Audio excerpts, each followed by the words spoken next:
So hinani ni siya. Kanus ama na makita ang prutas sa balang espiritu.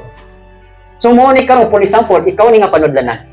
Nato di ba ang Holy Spirit gipugas ni puyo sa imuha. So binhi ka karon. Ang binhi, ang Ruach HaKodes, naa na siya binhi nga ibutang sa imuhang kinasuluran. Nan kay binhi man kinahanglan moturok gid siya. Di ba? Oh, moturok gid siya. Nan kung baby pa ang binhi, naanay bungawa pa. So kinahanglan mature gid siya. Oh.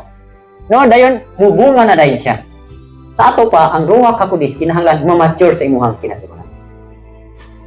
Kay dili ka ka-expect og love, peace, joy, kindness, gentleness, ha? Kanang giingon diri nga ang prutas sa balang espiritu gugma. Kaning atong gugma karon og dili ka na matured in the spirit, gugma na sa tawhanon. Ha? By nature na atay gugma.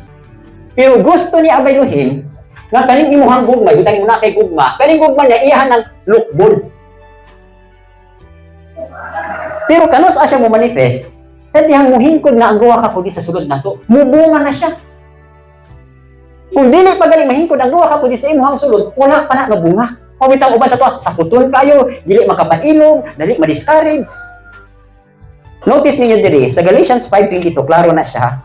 O, mo ni karon ang akong nasinati nga, kung hingkod na gidi ay ang balang espiritu sa sulod sa imuha, kanang giingon diri nga prutas, iba ingon diri but the fruit of the spirit is love. Bunga na siya in the spirit to love the unlovable.